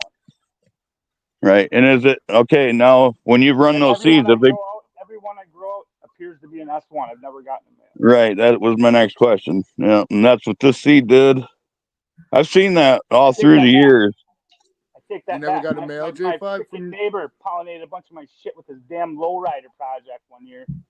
I popped a few of those the next year, thinking they're going to be S1s, and a Blue Dream, and this freaking monstrosity of a freaking autoflower grew in the middle of the freaking light deck. Oh, pissed me off. Anyhow, back to you.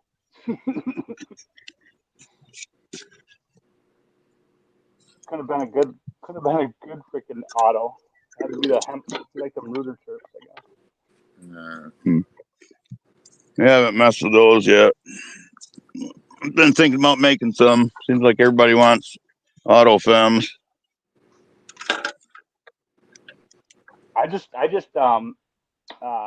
hit that banana, that lilac diesel banana that Kyle's got, and somebody else on panel had. I hit that with that Hillbilly Herbs gorilla poison nail. That was an auto as well. Yep, Hillbilly Herbs. How was the lilac? The auto reg. So now I'll have regular seeds from Seed Person 1. Yeah, that's awesome. But how was that weed, the lilac diesel by the banana? It's plump full of seeds. Okay. That's how it is. I got you. I haven't touched it yet, Kyle. Hey! But out of all the green autos, it took the freaking the frost and everything like a fucking champ. Even Hillbillies melted when I got that frost. Okay. Yeah, of all the green autos, that one like took it like it was like a. Yeah, Seed Person 1 said it got good reviews. I'm pretty psyched because that's why I'm not a big auto fan at all, but for my situation right now, it's quick and easy. And I got freaking. I was smoking sun grown in July without pulling tarps. There you go. Right. It was dope, dude. It was great. And you can throw pollen around without worrying about getting your like production run shit dusted up. Because nothing's even fucking showing pistols and shit. It ain't even sense, and you're already making seeds with the autos. Is in the chat. He said he loves those survivor seeds when plant goes real long. Yeah, that's pretty damn cool, man. I've got a collection of them, dude. I've got this is rotalization. I'm that weirdo that goes through every freaking node and shit before it hits the pack, dude. For certain shit, dude. Like if I'll know it's there. I know it's there. You know what I mean? It's called rotalization when the plant goes extra long and. Yeah. With the armpit, Right on, T-Bay. Way to come with the nomenclature. That's a little bit of fucking there you go. How femseed's got a bad name. Yeah, what I like to do is before doing that shit. Like if you want to make seeds, what I do is I'll pollinate just the little pre-flowers in the crotches of the plant before flowers even kind of set. Yeah, same thing I do. I tried one time and it worked, and I was like, wow, obviously they're going to have the same. Like, do these seeds work? Yeah. Okay. Yeah. What percentage of females do you get out of them? I haven't really paid attention. Honestly, I don't know. I think it's way higher. Yeah, it's neat that I do. What I figured was you can get your seed run out and then still get a flower run out, and you don't really mix with the two up. Centimia. Yeah, exactly. Yeah, and I mean, who needs more than 20, 30 seeds a plant anyway? Exactly. If you do a bigger one, like I think I got 60 or so average off the 2 plants I did. Mm. So I was like, and if you got 12 of those, that's So it works out. I've got gallons of seeds. And then outdoors this year, that's what I did. But I think what the problem was those little pieces, they got too mature before I had fell off. I think they all fell off. So these beds next year are probably going to just have fucking volunteers all over. We don't know. I started planting mine in the fall. I let my seeds germinate on their own. Yep. My seedlings will pop out of the dirt in April. You just direct sow right outside. Yeah. You got direct sow them and they do fine. They'll sprout. It'll turn back cold where we got 40-degree days and 27, 28-degree nights. And they just sit there dormant until it warms back up. Mm-hmm. Grow like garlic, huh? Yeah. It's crazy. I come out here 2 years in a row. I come out to my cage to till up my holes to put my plants in, and I got 6-foot plant. So it only took me, dumbass. It did take me 2 years, but it only took me 2 years to figure out just drop my seeds in the dirt. That's first. I wait till the dirt's froze, so they don't germinate this fall. Right, first word. Because they will do that if you drop them right now. They'll sprout. Dude, I've seen them. They sprouted right on the plant outside. No, I've never seen that. Is that you talking about a plant? In person. Yeah, but I've seen pictures of it when it rained. Before the plant was harvested, or if the plant was left? Actually, on the plant, the roots coming out of the fucking pods, bro. Isn't that crazy? That's nuts. I wonder if I could find that picture somewhere. The American one's good. My funniest thing is I find sunflower seeds all the time. There's birds. I don't know if they put them in there. They're like not in the shell. It's like, and I was always joking about it because I'm like, no one's ever gonna fucking believe me. It's bird shit that's washed away everything but the seed. Maybe. Well, I don't know if you noticed, but when I come out here, there was birds flying out of this plant. That's the worst feeling I had. A little stash, right? Finding bird shit on my plant. Well, I tell you what's really bad is using any kind of wire cages, especially if it's over top of them. My first few years growing, I had a wire cage right over top, a wire net right over top of my cage, and I took that shit down. Fucking birds are just sitting up there shitting all over them. Oh man, you made a perfect. I said they ought to make that shit illegal, putting wire over top of your plants. Good call. That's one of those you learn a lesson as you go kind of deals. It's like telephone wire. They just sit up there and shit all over. They're talking about the ground. It's important that the ground stays. That's how it is around here. We plant our garlic at the end of October so that it comes up in the spring. Some plants are like that, and I think that you guys, we see it with our buddy Max Overdrive had a lot of volunteers from the year before. Hell, he was getting them where he dumped out his hash washing water. Those seeds were coming back and all kind of. So I think it's something to that. They get hardy when they winter over like that, maybe. Yeah, I haven't introduced any new genetics to mine. That's pretty cool, man. Yeah. I'll throw another word at you there, Small Poker. Stratification, cold stratification, I believe it's called. You don't quote me on this one, but it's when like a seed spends the season in cold, so like over winter. Because sometimes they'll say if you have a seed that won't pop, put it in your freezer for a bit, and it might kick that fucking thing in. I know some species. It breaks the carbs down into more simple sugars. And I think some seeds like what were they? Carnivorous, like pine trees out in California. Some of them have to go through a fire before they can germinate, before they'll open up the pods wide Before enough. the corner open, Yeah, so I think some seeds are built to go through like a freeze cycle before they germinate the following year. It's just been that way for millennia, and it does. That's just how it is, you know. Yeah. The carbs in it has to break down into more simple sugar to be used. Just like these sunchokes out here, they're a wild yam. If you pick them now, they're kind of bitter, give you gas, but if you wait till spring, they're sweet. Cavemen volunteers are the strongest.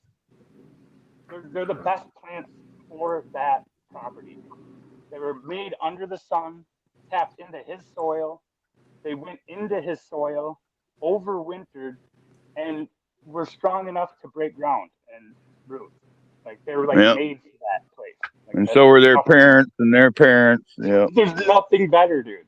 From the second they pop up that seed, they're already coated, dude. They're just. I noticed that with tomato plants. I know it's slightly different, but that's all I have to compare to here. But the volunteers we get from our like last year's compost pile, we got some tomato plants for this year, and they gave bigger tomatoes, and that thing really did way better than I thought. And I didn't trellis it as nice as the ones that I had bought, so I kind of let it go. But it was amazing. I was blown away at how well it did. They was putting 6-packs out that were really nice. Like some of them were golf ball or like a baseball size, man. And that's a nice one. It got real heavy, but the volunteer, like you said, and it still was out there giving to the last minute, you know. And something to that. Yep, acclimated.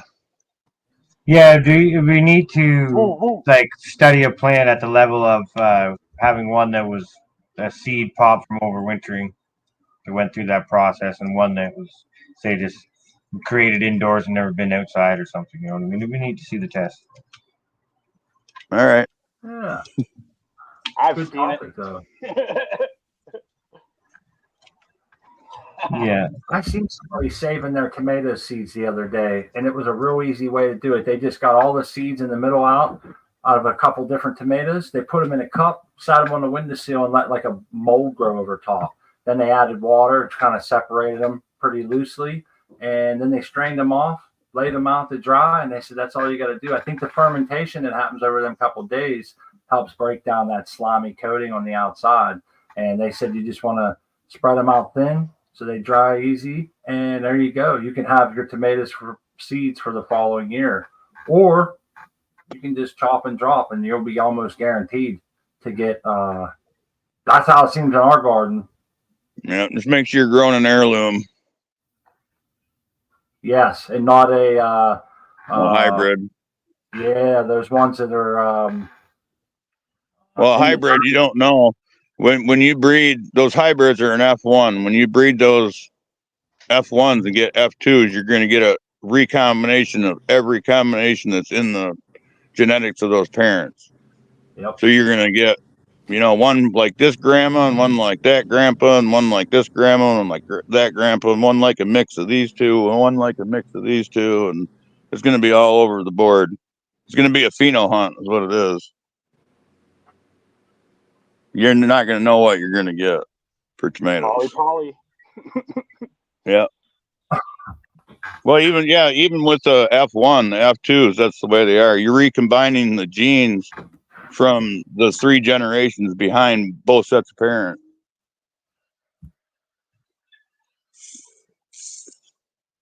I was into dog breeding for decades before I started breeding plants. Yeah, some good knowledge, man. Dropping it. I love it. Yeah. But some of them great grandparents might be good ones, no? Yeah. Oh, yeah. That's what. Yeah. I'm not saying they'll be bad. Some of them will. Some will be super. But you're not gonna know. We won't know, right? Yeah. That's interesting. I never, thought about it. I could show you on a Punnett Square if I had a dry erase board or something here how it works. It's pretty simple. Yeah, the Punnett Square is cool when you start breaking it all down and looking at it. That's why weirdos like me like hunting S1s and F2s. I like taking a peek in that past. Yeah, F2 is where you find all your keepers. I mean, unless you hit it right, like if you take a Afghan tie and make that perfect F1. But other than that, most of your crosses, you want the F2s. You want to breed them seeds from that first cross and explore the F2s. That's where you recombine the genes to get what you're really looking for. Because in the first cross, you're just lining up dominance. Canceling out this and replacing it with a dominant or a co-dominant.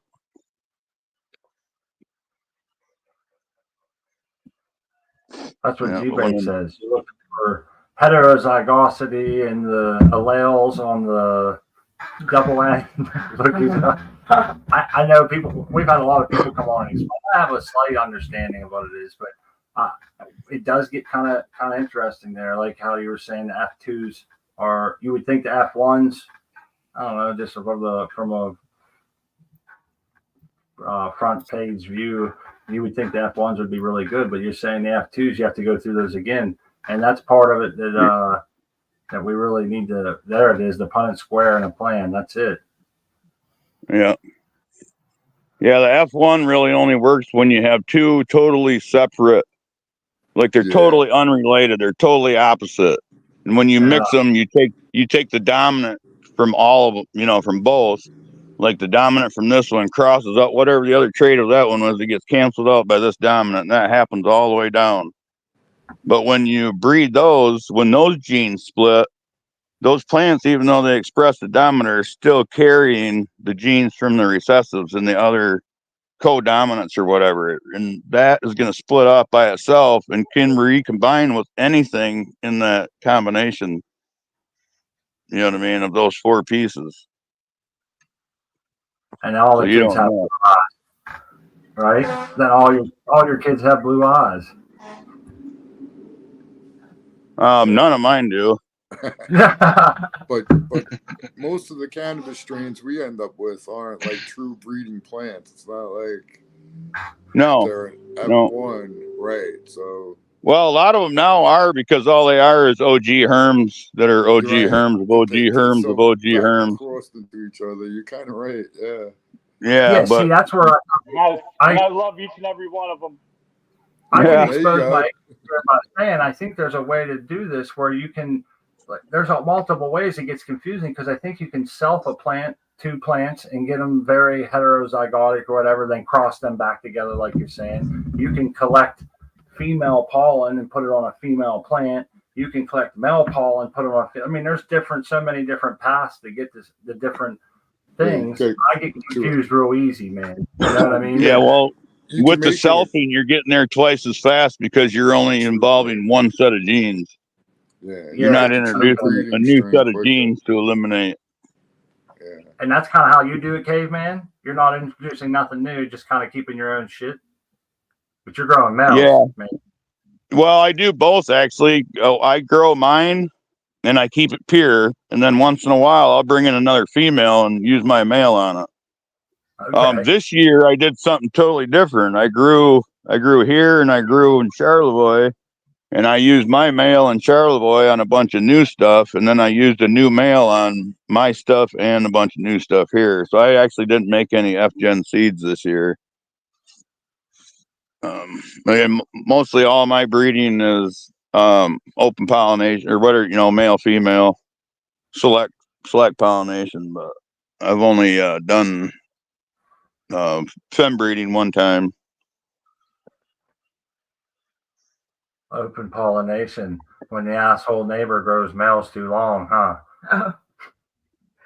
Well, you can hardly see my neighbors, and they don't grow. Thing about 40 acres instead of 200 foot by 200 foot backyard or something. Yeah. You're like, there is about 200,000 plants in my township, though.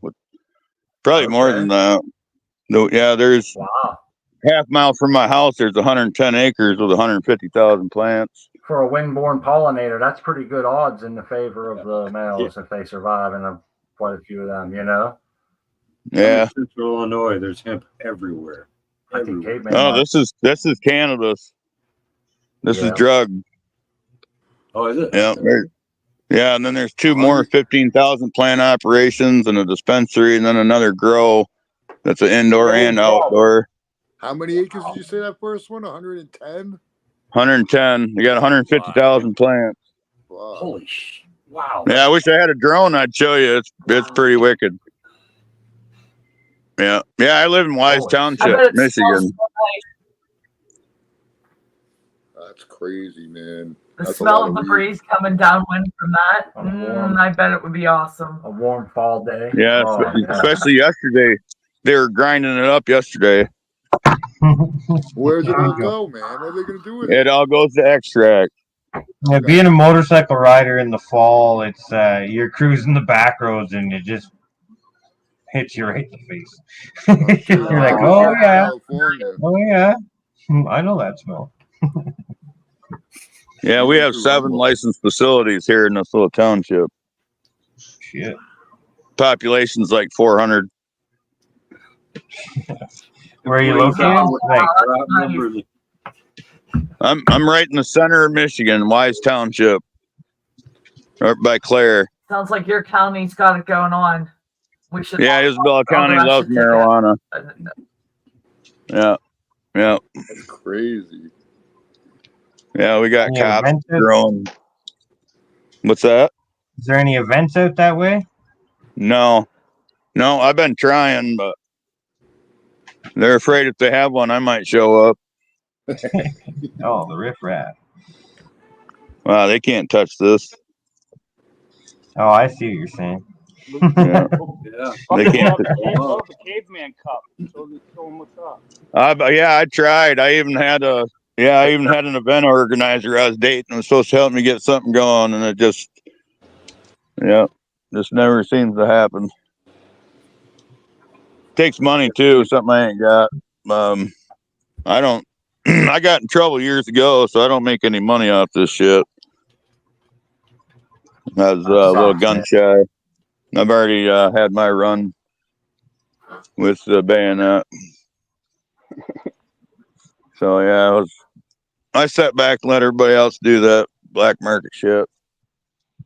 No doubt. Then trying to find my legal way in, way to sell soil or something. I agree, makes money. Man. Stay out of fucking prison. It seems like the older we get, the risk for reward. Yeah, exactly. Yeah. There's a ton of money floating around out there to have to break the law to get it, you know? Yeah. Well, now I'm getting old enough. Every time I make a decision, I'm like, well, is this decision worth getting in a shootout over? That's it. So we're about where I'm at with those people. Risk versus reward. Life's triple beam. I always have it in my head. I agree. Life's triple beam, huh? Never heard that. Yeah, man. You got good and you're bad. On one side is good, one side's bad. Which one does triple beam hit to, you know? And that's how I see it. I agree. And I think of that when I'm expanding my grow or, you know, anything. We finally got new neighbors, man. I wanted to tell you guys. We got some cool new neighbors. Young couple, very respectful. Those assholes. I mean, the assholes are gone, man.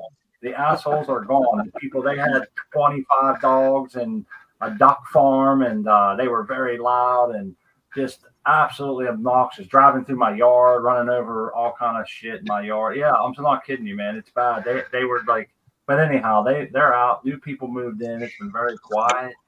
When I met the young man who's living there now, he immediately shook my hand, looked me in the eyes, and said, "Sir," and made me feel like a grandfather. You know, I was like, "Damn." So, it was nice, you know, and my wife and I were very relieved to see the other people go and to see a young, respectful couple. Hopefully, you know, things will be a lot more quiet around here and a lot less traffic and bad shit going on. You know, because that's it. We don't fuck around, man. You know, yeah, they're drawing heat, man. I don't need no heat. No heat. I am a grandpa, man. when you look outside and see the cops outside on the road, man, that's like a sickening feeling when you're growing in an illegal state, man. Yeah. It was always the cops or the cops in the fire department. fire They would be back there burning departments, fucking rosin paper and shingles or something. It just black smoke in the fire department. And here we are with 2 tents in flower. And I'm like, fuck, they're all around my house, man, because of the neighbors. You know what I mean? We have an alley that runs beside our house, and you go outside. That's the last thing you want to see. So it's just a big relief. And anybody who's grown in an illegal market, and especially if you had a shitty, shady neighbor always drawing heat to the fucking situation, it feels good. Yeah, that's no bueno. Yeah, no man. bueno. It feels good. And we'll keep these people at arm's length, but I want to keep it on a very respectful level to where I can take them their packages and shit. It wasn't like that with the last people. You know, we'd get packaged or something by accident. It was like, oh, fuck. You got to wade through 50 dogs and all this shit to get to their front door, then get talked to like an asshole. And it just, yeah, it was horrible, man. So thanks for letting me get that. Well, you almost sound like the moon landing. I got new neighbors. Yeah, man. Yeah, it's cool. It's cool. No heat is. And you know, I don't mind the cops. I go to city council meetings. Like I said, my wife donates time and is friends with city council members, and I have no problem with the cops. I'm not out breaking fucking laws. I don't do nothing. None of our weed leaves here. We don't have parties. People don't know us like that. They would probably be shocked. They see Some us. of them might kill over heart failure, so I could never tell them. They see us driving around in vehicles like company vehicles. We'll have like when we go to council meetings, we wear our company shirts and shit, and they don't think of that. So and that's where I get scared. And I understand Caveman fell off, but I know what he means, man. It's a shitty situation when you have, now that it's legal, he's able to go out and spread them around. eBay too. Those guys have been legal for a while up there. What, 2016 or 2018? 2017, I believe it was. Okay. Nice. October I don't really remember when it came. Dude, it blew up, man. There were so many lights for sale and shit was just going nuts. An entire nation coming online, you know? Yep. I liked it because, like, I'm from a small town area too, and as soon as it was legal, it was just like, boom, boom, boom, boom. And you see everyone's got their plants going, good and bad, because the males, right? Like a lot of people, you know, this was me at one time. Just don't know what's going on, really, right? Oh. So they get this big plant that's growing, and they're like, "Oh, look at this fucking thing! It's awesome!" And then it grows these weird sacks, and like, "What the hell is this?" And by the time it's out of the ground and dead, yeah, it's just all over the fucking place. Too late. Like a buddy of mine had a big male a couple years back, and yeah, he's like, "Oh, I don't want to kill it." And I'm like, "What do you mean?" He's like, "Well, fucking." I'm like, "Well, what? Like, what are you gonna do? You want to smoke a leaf joint? Like, get real. Come on." Kill fuck. So he just didn't know what was up, right? So it's like that's the scary part. And me and my friends were talking about it, and we didn't get pollinated like ever to the point of like you gotta toss it or whatever, right? But there's always a seed or two. So, yeah, that sucks. I'll find out because like I haven't really smoked this year's harvest. It's still coming down and everything. I don't see any seeds in there. Like I can usually see them. Like, so. Yeah, we'll be safe. If there's any, there'll be a little bit. Whatever. Moving right along. You count on it. Yeah, but you got a whole bunch of plants. Yeah, it's just the law of averages. 10%. That's what J5. Everybody was pretty much coming with around that number. 10-20%. You're going to lose to bugs, rot, wind, deer. Yeah. Elk, I guess, if you're up in Canada. It's moose. Moose. What do the moose eat them? I don't know. The deer eat the little I don't ones. know. Deer do. Yeah, deer eat little ones for sure. I don't think they eat on the buds though. I haven't. Yeah, I don't think. Seen that. Yeah, flowering buds is pretty nasty. They could have reached over the fence and got to them, and they didn't. So, but I was gonna say, like J5 was saying, he searches his everything for a seed. I had a buddy who was like, quote, the plug. He was a dealer, so he went through like quarter pounds and pounds. and like I guess it was, wow, yeah, it was probably to 2000, around the year 2005 ish.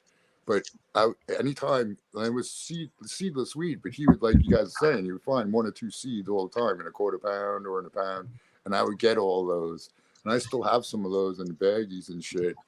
That I'm like, now you guys totally intrigued me on hitting those up, but man, there's so many seeds.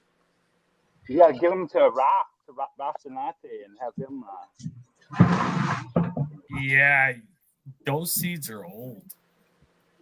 Oh yeah, I got older ones. I got ones. I have saved 10. He can put it in that I that had like special. 100 of. I inhaled a piece of weed. I've done that. A Oh, dry piece, yeah. No, Rocinante did mention that they do embryonic saving or rescue. Yeah, embryo rescue. That's it. Embryo Rescue. I just read it.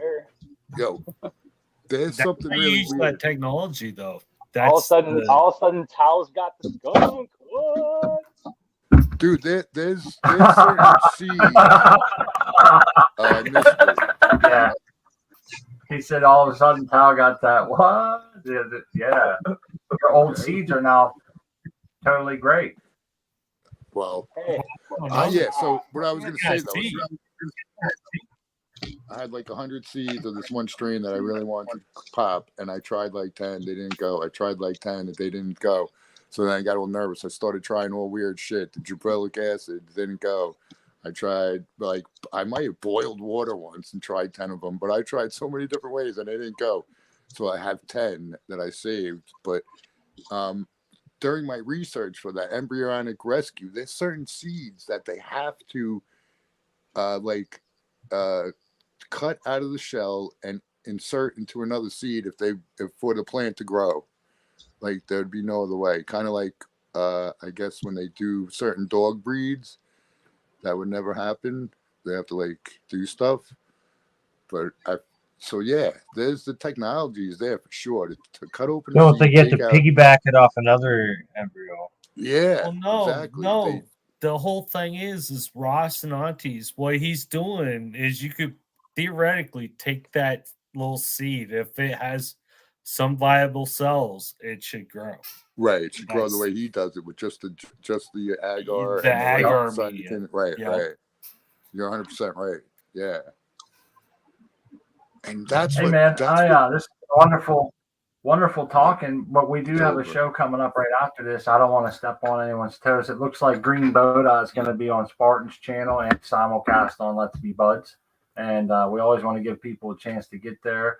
I find it's in poor taste if we try to run over too much. I apologize for cutting anybody off. We're down to the last 3 minutes. And I just want to say it's wonderful to see everybody coming on. They come and go. I don't want to miss anybody, but seeing the updates, the plants, it's absolutely great. And to have 60, 70 people in the chat the whole time interjecting good quality conversation, and it means a lot to us. We hope you come back for some more. And if you ever feel the need, you want to jump on, we'll have the link up there. Thanks again to everybody. And we'll go around the horn and say our goodbyes. And we'll start with the American one. All right, real quick, I'm the American one. Peace to everyone. It's good seeing everybody. And yeah, always good to be smart and crispy. Excellent. And thanks everyone for coming and showing your shit, man. Awesome. Thank you, Tom. Appreciate it, buddy. G-Bay, nice to see you. That's been a little while and we appreciate it. Yeah, it's like I said, I sat down to trim and was watching, and I was like, hey, man, it's been a while. Let's go say hey to these folks. So thanks a lot. And chat, thanks a lot for hanging out, man. This community is my biggest group of friends. So you're my support. You're my go-to people. So cheers to everybody. Thanks, G-Bay. Congratulations on a wonderful harvest, man. Yeah. Up next, the Bud Man himself, J5. I'm in the Yoop, so I gotta say yeah to the Melmex, eh? Yeah. And say A to that old cut black bucket tipper. Peace. Cheers, J5. Thanks, buddy. You. Congratulations to you on another successful, huge harvest as well. And next would be XYZ waiting for his $1 billion. Yeah, I'm waiting for that. But just looking at J5's trimming, and sorry, Jeep A, you're in trim jail. It sucks. But hey, yeah, look at that. Yum, yum, yum. It's a bad, good thing. It sucks and then it doesn't suck. So sorry. Yeah, Bittersweet. it's kind of those Yep. mixed things. I don't have a grow right now. I wish I was in your position, but I don't. So I feel you. Art Man, peace out. And Smart and Crispy, I like the ghost in the tent. You're all Halloweeny. Oh yeah. Yes, Oh yeah, we are. Thank you. I wish I had a grow going on, but in Won't those be long, man. Won't be long. yeah, it'll be Time Christmas, flies. New Year's. It comes up. Well, We good night. appreciate you coming on and hanging out with us, buddy. Oh, thanks for having me. Up last. Up last is Art Man. Hash under glass. That's me. Artman, 2 N's, 420 _ at Instagram. You can find me at Cocoa for Cannabis. You can find me over at Percy's Homegrown and at all the other shows. So thanks for having me. We'll have another seed giveaway next Sunday. All right. Awesome. We appreciate that. That'll be fun, man. Yeah, always bringing the fun and the great energy and the weed vibes for real. Thank you, everybody in chat and everybody that came on and shared their plants and hung out with us. Come back on Sunday and grow love, everyone.